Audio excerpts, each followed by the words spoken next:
उमापतिं सुरगुरुं वन्दे जगत्कारणं वन्दे पन्नगभूषणं मृगधरं वन्दे पशूनां पतिं वन्दे सूर्यशशाङ्कवन्यनयनं वन्दे मुकुन्दप्रियं वन्दे भक्तजनाश्रयं च वरदं वन्दे शिवं शङ्करं। तमेव माता च पिता त्वमेव बन्धुश्च सखा त्वमेव विद्या द्रविणं त्वमेव सर्वं मम देव। गुरुर्ब्रह्मा गुरुर्विष्णु गुरुर्देवो महेश्वरः गुरुसाक्षात् परब्रह्म तस्मै श्रीगुरुवे नमः। नारायणसमारम्भां शङ्कराचार्यमध्यमां श्रीविश्वदेवपर्यन्तां वन्दे गुरुपरम्पराम्। ओम बोलिए केतुमालेश्वर महादेव की जय। नमः पार्वती पतये हर हर महादेव। अनंत कोटि ब्रह्मांड नायक परात्पर परब्रह्म देवादेव महादेव सदाशिव भगवान के सानिध्य में बैठ कर हम यहाँ भागवती वार्ता कल और परसों 2 दिन से हम भगवान की दिव्य वाणी भगवती गीता का आस्वादन कर रहे थे। और उसी क्रम में आज हम, क्योंकि श्रावण मास चल रहा है और अभी हम लोगों ने शिव पूजा की है, भगवान शंकर का दिव्य रुद्राभिषेक किया, भगवान शंकर के अनेक नामों से 108 नामों से पुष्पार्चन किया और अनेक विध स्तोत्रों के द्वारा भगवान शंकर की स्तुति हमने गाई। और उसी विधि अभी हमारे पूज्य पंडित आचार्य सुरेंद्र शंकर उपाध्याय जी के का मुझे उन्होंने कहा कि थोड़ा सा शंकर के ऊपर, श्रावण के ऊपर, पंचाक्षरी मंत्र के ऊपर बोलने की बात कही। देखिए, ये श्रावण मास अभी चल रहा है। श्रावण सभी मासों में भगवान शंकर का मास माना गया है। ऐसा बताते हैं, जब भगवान विष्णु सोने चले जाते हैं, जो देवसैनी एकादशी है, उसके बाद सारा सृष्टि का भार, कारोबार जैसे होता है ना, ट्रांसफर हो जाता है, शंकर के उसमें आ जाता, भगवान शंकर देवादेव महादेव के उसमें आ जाता है। और भगवान शंकर का जैसे अभी हम बोल रहे थे, भगवान शंकर के 108 नामों से भगवान का हमने अर्चन किया, पुष्पार्चन किया। तो उनमें एक नाम भगवान का आता है अपवर्ग प्रदाय नमः।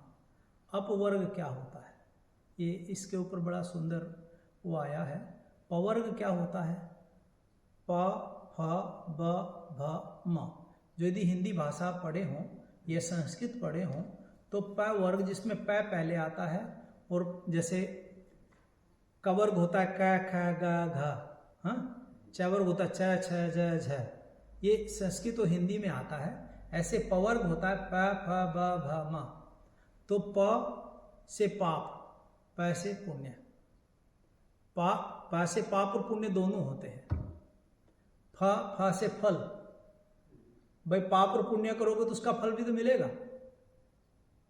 कुछ भी पाप करोगे या पुण्य करोगे फल मिलेगा। अश्वमेव भोक्तव्यम कर्मा कर्मा शुभाशुभम। जो आपने शुभ अशुभ कर्म किए हो तो भोगने ही पड़ेंगे। तो पाप करोगे या पुण्य करोगे उसका फल मिलेगा। पाप का फल नरकों की गति, माने नीचे गतियों में जाओगे, और पुण्य का फल आप स्वर्ग आदि अन्य ऊपर के लोकों में जाओगे। यही फल होता है। और फिर स्वर्ग में जाकर के भी क्षीणे पुण्य मृत्यु लोकों में संति, उसके बाद भी स्वर्ग में जाकर के भी लोग नीचे आते हैं, ऐसा नहीं है। एक अभी कुंभ मेला में हम थे तो एक महाराज से हमारी ऐसे चर्चा चल रही थी। तो महाराज ने कहा, तपेश्वरी जो तप करते हैं, तपेश्वरी सो राजेश्वरी। तप करोगे राजेश्वरी मिलेगा, और राजेश्वरी जो मिलता है, जिनको मिलता है राजेश्वरी सो भोगेश्वरी। माने उनका कहने का भाग था, भाई जो राज करोगे तो भोग करोगे, और भोग करोगे तो फिर नरकेश्वरी, माने भोगों के बाद नरक में आना ही पड़ता है। तो एक ये पूरा सर्कल है ना। अब पाप करो या पुण्य करो, उसमें फल मिलेगा। फिर फल का भय होता है।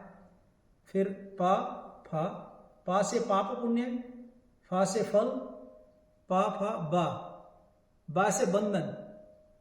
भाई पाप फल करोगे, पाप पुण्य करोगे तो उसका बंधन भी है। भाई किसी प्रकार का बंधन जीवन में होता है, बंधन ही मन के कारण बंधन बनता है। और गीता में हम यही बात कर रहे थे 2-3 दिन से, भाई किस प्रकार से बंधन से मुक्त हों। उसमें कल ज्ञान के ऊपर बात हुई। भाई अर्जुन को भगवान ने बताया कि ज्ञान आत्मा की नित्यता बताई और शरीर की जो हमारा शरीर है वो नश्वर है, ये बताया। तो ज्ञान बताया, वहाँ पूरा ज्ञान का रहस्य बताया। कर्म का रहस्य की बात हुई थी, कर्मणि वा अधिकारस्ते, उसके बारे में हम चर्चा करेंगे। यही बात गीता भी कहती है। बंधन किस चीज का है? बंधन जब आपकी आसक्ति होती है। भगवान श्री कृष्ण कहते हैं कर्मणि वा अधिकारस्ते मां फलेषु कदाचना। भाई आपका कर्म में तो पूरा अधिकार है, फलों में आपका अधिकार नहीं है। तो कहा मां कर्मणि फलस्तु मां ते संग अस्तु कर्मणि। भाई अकर्म में भी तुम्हारा संग नहीं, तुम्हारी वृत्ति काम न करने में भी नहीं होनी चाहिए।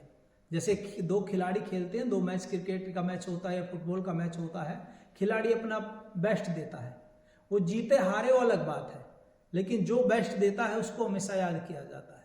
तो यहाँ भी हम लोग अपने कर्म को इतने कुशलता से करें, इतने अच्छे से करें कि हम बंधन में ना बने। जैसे माताएं वो काटती है ना, कटहल काटती हैं, वो कटहल का को कांटे लगते हैं, तो क्या कुछ माताएं क्या करती हैं, तेल लगा लेती हैं, घी लगा लेती हैं और फिर कांटे नहीं लगते। माने उसी प्रकार यहाँ जो संसार है, यहाँ बंधन, कर्म करोगे तो बंधन आएंगे, और उस कर्म के बंधन से कटने का क्या है, उसको आप कर्म करो लेकिन उसको अनासक्त भाव से करो, उसमें आसक्त होके ना करो। यदि कर्म को करोगे आप अनासक्त भाव से कर्म करोगे, देखिए मैं ये नहीं कहता निष्काम भाव से कर्म करो। निष्काम जिसने कहा ना, गलत व्याख्या दी है। देखा जाए तो निष्काम कुछ होता ही नहीं है। कामनाओं के बगैर आप यहाँ मंदिर में भी आते हो, कामना लेके आते हो। यहाँ तक कि जो साधु तपस्या करते हैं वो भी मोक्ष की भी कामना होती है। कामना भी एक, मोक्ष भी एक कामना ही है, भगवान को पाने की भी एक कामना ही है। कामना कोई भी हो, निष्काम कुछ होता नहीं है। देखा जाए तो ये लोगों ने निष्काम शब्द दे दिया, लेकिन मैं कहता हूं अनासक्त, जो उसमें आसक्ति नहीं हो। तेन त्यक्तेन भुंजिता, उपनिषद कहता है त्याग पूर्वक भोग करो, वहां भोग की निंदा नहीं की गई।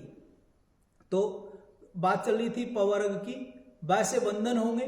भाई जीवन में जो करोगे, अच्छा बुरा कुछ भी करोगे, और संसार है ये 3 गुणों वाला है संसार। यहाँ गुण है, सत्व, रज और तम, ये तीनों गुण हैं, और ये संसार त्रिगुणात्मक है। आप संसार में रहोगे तो गुण बांधेंगे। गुण का मतलब एक अर्थ होता है, रस्सी भी होता है, तो बंधन बनता है, रस्सी से ही बंधन होता है। आपके पास सोने का बंधन हो या लोहे का बंधन हो, बंधन बंधन ही है। तो बांधने का मतलब वो चाहे सत्व गुण हो। भगवान श्री कृष्ण अर्जुन को यही कहते हैं तैर्गुण्य विषयो वेदा न स्त्रुगुण्य भा अर्जुन। हे अर्जुन, तीनों गुणों से ऊपर उठो। तो बंधनों से ऊपर उठने के लिए कहा यहाँ, माने बंधन का मतलब गुण, गुणों से ऊपर उठने की बात बंधन है। तो बंधन से ऊपर उठना पड़ेगा, तभी जीवन में। फिर पा फा बा भा, भा से भय। भय लोगों को होता है, किसी को चोरी का भय जिसके पास धन है, किसी के पास, किसी को मृत्यु का भय, किसी को पुलिस का भय, किसी को डाकू का भय। भय जीवन में रहते ही हैं। और फिर आखिर में मैं मृत्यु, ये मृत्यु आखिरी है। तो प फ ब भ म, ये 5 शब्द हो गए। और 5 से जो उतार दे, 5 से जो पार करा दे, वह है अपवर्ग दाता। कौन है? भगवान शंकर। बोलिए देवादेव महादेव केतुमालेश्वर महादेव की जय। ये केतुमालेश्वर भगवान है जो आपको सभी प्रकार के पवर्ग से, आपको अपवर्ग माने पवर्ग से आपको पार करने वाले हैं। जो आपको अपवर्ग का मतलब होता है मोक्ष देने वाले हैं। तो श्रावण में आपने भगवान शंकर का मोक्ष देने वाला ये नमः शिवाय मंत्र जो है, ये पंचाक्षरी मंत्र है। नमः शिवाय मंत्र ये सामान्य मंत्र नहीं है, इसकी बड़ी महिमा कही है। यहाँ तक कि आपको एक बात बताऊं, ये साइंटिफिक अभी इस पे ऊपर रिसर्च कर रहे हैं। जो पंचाक्षरी मंत्र आप इकट्ठे गा रहे थे ना, ये एक वाइब्रेशन क्रिएट करता है। जैसे यहाँ बैठ करके मंत्र गा रहे हो, ये वाइब्रेशन आकाश में जाती है और आकाश से और ऊपर जाती है। तो ये 5 जो मंत्र है ना, पंचाक्षर हैं, ये 5 तत्वों का बोधक है। पंचाक्षर 5 तत्व, कौन कौन से 5 तत्व हैं, कौन बताएगा हमें? 5 तत्व कौन कौन से हैं? 5 तत्व हैं, आपका शरीर भी पंच भौतिक है, 5 भूतों के द्वारा, 5 तत्वों के द्वारा आपका शरीर बना है। यह संसार भी पंच भौतिक है, 5 तत्वों से बना है। देखिए 5 तत्व मैं बता दूं, पृथ्वी, जल, अग्नि, वायु और आकाश, ये 5 ही तत्व हैं। 5 ही तत्वों से आपका शरीर बना है, 5 ही तत्वों से संसार बना है, पंच तत्वों से। तो इन पंच तत्वों का प्रत्येक मंत्र का जो नमः शिवाय मंत्र है, पंचाक्षरी मंत्र है, ये ब्रह्मांडीय ऊर्जा को कनेक्ट करने के लिए, जैसे आप हैं, आपका मोबाइल होता है ना, रिसीव करता है, मोबाइल फ्रीक्वेंसी रिसीव करता है, रेडियो फ्रीक्वेंसी रिसीव करती है, ये जो वायरलेस सिस्टम है फ्रीक्वेंसी पे काम करता है। उसी प्रकार ये पंचाक्षर जो मंत्र है इसकी भी फ्रीक्वेंसी होती है। जो ही आप जाते हैं, व्यष्टि से समष्टि को जोड़ने वाला ये एक प्रकार का विशेष मंत्र है। आप जब इसको अच्छे से गाते हैं और उसका जाप करते हैं, या तो आप उपांशु करो या आप वाचिक करो, मानसिक करो, कैसे भी आप जाप कर रहे हो, नमः शिवाय पंचाक्षरी मंत्र का आप जाप कैसे भी कर रहे हो, वो आपका सब प्रकार से कल्याण करता है और एक तेज, एक ब्रह्मांडीय ऊर्जा को वो आकर्षित करता है और आपके जीवन में उस ऊर्जा वो आपका एक सुरक्षा चक्र बनाती है। आपके शरीर को, आपके जीवन को, आपके जीवन में हर प्रकार के कष्ट को, आचार्य जी ने कहा, बहुत सुंदर बात आचार्य जी ने कही, ये पंचाक्षरी मंत्र है, ये हमारे जीवन में सभी प्रकार से हमारा कल्याण करने वाला है। तो आप लोगों ने भी आचार्य जी के नेतृत्व में ये बहुत सुंदर पंचाक्षरी मंत्र का अनुष्ठान किया, साथ में भगवान शिव का रुद्राभिषेक किया। और देखिए कि नमः शिवाय जो मंत्र है, एक विशेषता और है इसके, ये हमारे जन्म जन्मांतर के जो पाप हैं, ऐसा नहीं कि इसी जन्म में, आपने बहुत सारे पाप ऐसे भी किए, पूर्व जन्म में भी आपके पाप किए हैं, यहाँ तक कि पिछले 100 से 100, 150, 500, 1000 जन्म पहले का भी कोई पाप होगा, उसको भी ये पंचाक्षरी मंत्र काटता है। आपके जन्म जन्मांतर के पापों का विनाश करने में ये पंचाक्षरी मंत्र सहायक है और इसको कहते हैं, इसको पाप नाशक मंत्र बोला गया है। हमारे जीवन में सभी प्रकार से कल्याणकारी है। और एक बात हो, नमः शिवाय मंत्र बोल करके ऐसा बताते हैं, जो नमः शिवाय मंत्र की इतनी महिमा बताई है, यह भय नाशक है। किसी को भय लगता हो, डर लगता हो, कभी कोई अकेला जा रहा हो, जीवन में कोई भय आ जाए, तो पंचाक्षरी मंत्र का जाप करने से जीवन में सभी भय दूर हो जाते हैं। यह अभय देता है, पंचाक्षरी मंत्र की विशेषता है। और ये देखा जाए तो भगवान शिव का ही स्वरूप है पंचाक्षरी मंत्र।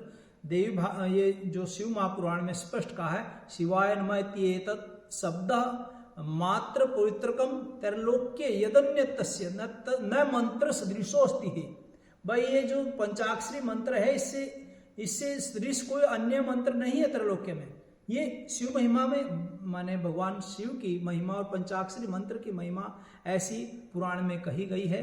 और ये कलयुग में देखा जाए तो सर्वश्रेष्ठ उपाय कलयुग में है। कलयुग में तो ऐसा कहा गया, मंत्र का जाप करने से पहले क्या है कि जो हजारों साल तक तप आदमी तपस्वी ऋषि करते थे, लाखों साल तक बैठ करके 88,000 सालों तक तप करते, तब जो पुण्य मिलता था वो कलयुग में बड़ा जल्दी मिल जाता है, यदि आप तन्निष्ठ होकर के भगवान में तल्लीन होकर के भगवान से लो जोड़ करके, अपने लो भगवान से लगा करके, अन्य भाव को भूल करके यदि भगवान का मंत्र का जाप करते हैं, तो निश्चित ही यह कलयुग में आपके जीवन के लिए सर्वश्रेष्ठ उपाय साधक है। ये मंत्र सभी उपाय आपके जीवन में सभी प्रकार का ये। और पंचाक्षरमिदम ये कहा गया, इसको जो शिव की सन्निधि में पढ़ता है, आपको जो पंचाक्षर हैं, 5 तो अक्षर हैं, जो शिव सन्निधि में पढ़ता है वो उसके लिए कहा शिव लोकम वाप्नोति, वह शिव का लोक ही प्राप्त करता है। तो आप देखिए आप कितने भाग्यशाली हैं। श्रावण मास में, वो भी श्रेष्ठ ब्राह्मण आचार्य के साथ में, आपने यदि वे भगवान शंकर का अभिषेक भी किया और पंचाक्षरी मंत्र का जाप भी आप लोगों ने किया, तो निश्चित ही यह पंचाक्षरी मंत्र आपके जीवन में सभी प्रकार से कल्याण करे। यह पंचाक्षरी मंत्र शिव की कृपा का एक प्रकार से साधन है। शिव की कृपा पानी हो तो पंचाक्षरी मंत्र का जाप करो। भगवान नारायण के लिए द्वादशाक्षरी मंत्र है, ओम नमो भगवते वासुदेवाय। भगवती नारायणी के लिए, जो भगवती दुर्गा है, उसके लिए मंत्र है, स्पेशल मंत्र है। तो ये प्रत्येक देव का, हमारे 5 के देव, पंचदेव उपासना हमारे यहाँ है, प्रत्येक देव का जो विशेष मंत्र होता है। तो ये आपको मजे की बात बताऊं, जब ब्राह्मण को योगोपवीत होता है तो उसको गायत्री मंत्र दी जाती है, और जब उसको थोड़ा बड़ा होता है तो उसको पंचाक्षरी मंत्र माने। जब उसको हमारे यहाँ महापुरुषों के यहाँ आते हैं, महात्मा बनने के लिए कोई साधु आता है ना, तो गुरु उसको और कोई मंत्र नहीं देता, पंचाक्षरी मंत्र देता है। अखाड़े द्वारे में जो साधु आते हैं, जाते हैं, वहाँ मंत्र लेते हैं, तो गुरु केवल पंचाक्षरी मंत्र ही देता है, कोई अलग से मंत्र नहीं होता। और सन्यासी के लिए केवल ओम होता है, प्रणव होता है। प्रणव ही एकमात्र प्रणव का साधन करते हैं, तो सन्यासी प्रणव का साधन करता है। ब्रह्मचारी के लिए नमः शिवाय मंत्र, पंचाक्षरी मंत्र का विधान बताया है। तो यह ऐसा मंत्र है जो आपके जीवन में सभी प्रकार से आपका कल्याण करने वाला है। और इसका मंत्र का आप लोगों ने अभी जाप किया, अभी श्रावण मास में, तो ये तो सोने पे सुहागे वाली बात है। और ये बात गीता की चल रही थी, हमने अभी बात गीता की थी। गीता का आज हम संहार माने वो जो 3 दिन का सत्र था उसको हम थोड़ा सा संक्षेप में आपको बता भी दें। हमने 3 दिन तक यहाँ गीता का जो स्वाध्याय किया, गीता के लिए भगवान श्री कृष्ण ने कहा गीता सुगीता कर्तव्य, इसकी वो आई है भूमिका, उसमें कहा गीता ऐसी वस्तु, गीता सुगीता कर्तव्य कि मन्ये शास्त्र विस्तरई या स्वम पद्मनाभस्य मुख पद्मात विनिश्रिता। यह गीता शास्त्र ऐसा है जो भगवान विष्णु नारायण के मुख से निकला है। तो केवल गीता शास्त्र, एक शास्त्र पढ़ने मात्र से आपका कल्याण हो सकता है। तो ऐसा शास्त्र का, आपने गीता शास्त्र का हमने यहाँ स्वाध्याय किया। स्वाध्याय के 2 अर्थ हैं, एक शास्त्रों का अध्ययन करना, एक 100 का चिंतन करना।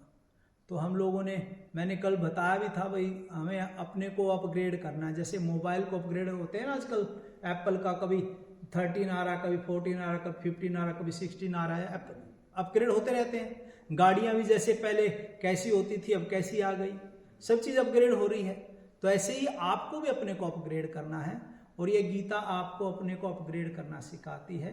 गीता कहती है, देखो बाहर के तो आप दुनिया भर के कनेक्शन है आपके।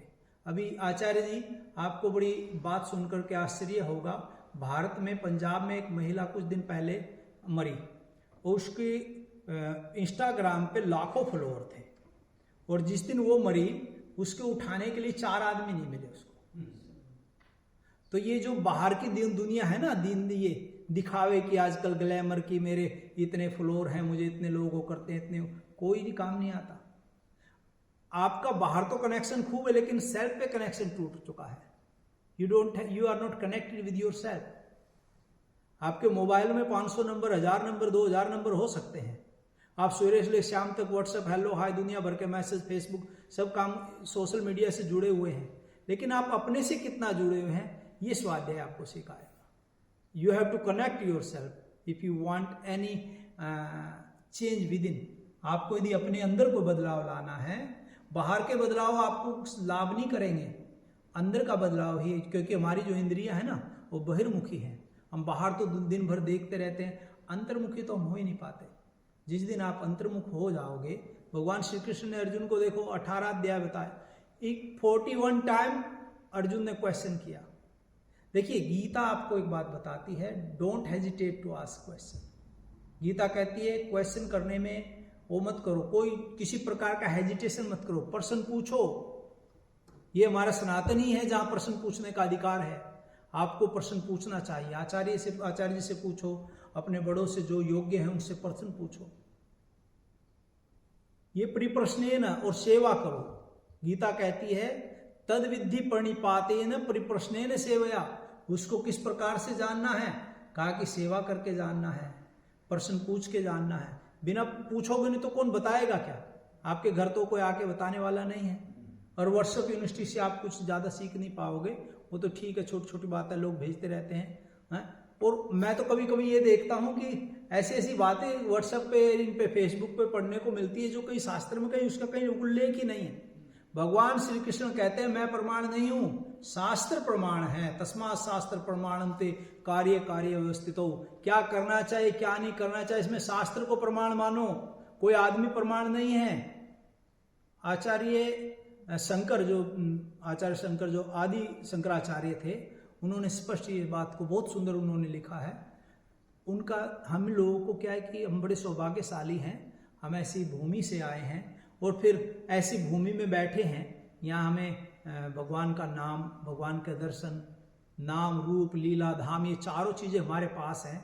नाम का भगवान, नाम आपके गुरु हैं, आपको भगवान नाम दिया, आपको जप करने का वो दिया, लीला भगवान की लीलाएं भी आप सुन ही रहे हैं, भगवान का दिव्य दर्शन भी कर रहे हैं, उनका धाम भी आपके यहाँ, कम से कम यहाँ केतुमालेश्वर धाम का लोया, कम से कम आपके यहाँ कोई मंदिर तो है। हमारे लिथुएनिया, रसिया, लातविया उधर कोई मंदिर भी नहीं है। वो देखो, यहाँ आप बड़े सौभाग्यशाली हैं, यहाँ कम से कम भगवान के दर्शन करने का पुण्य आपको प्राप्त हो सकता है। श्रावण में आप आके अभिषेक कर सकते हैं। वहाँ किसी को अभिषेक करना हो तो कहाँ जाए? बहुत सारे ऐसे देश हैं जहाँ अभी तक मंदिर बनाने की परमिशन भी नहीं है। तो आप अपने को बड़ा भाग्यशाली समझिए। ज़्यादा मैं आपका समय नहीं लूँगा। आज आपका कोई क्वेश्चन हो तो पूछ सकते हैं, नहीं तो अभी आगे हवन भी करना है, फिर आचार्य जी को और जगह भी जाना है, मुझे भी आज निकलना है। तो इसलिए मैं आपको बहुत बहुत साधुवाद देता हूँ। हमारे आचार्य जी के लिए बहुत कोटि से साधुवाद है और परमात्मा से, देवादेव महादेव केतुमालेश्वर से प्रार्थना करता हूँ एक स्वस्थ रहें, खूब भगवान में जैसे तल्लीन इनका मन है वैसे ही भगवान भगवत कार्य को आगे करते रहें।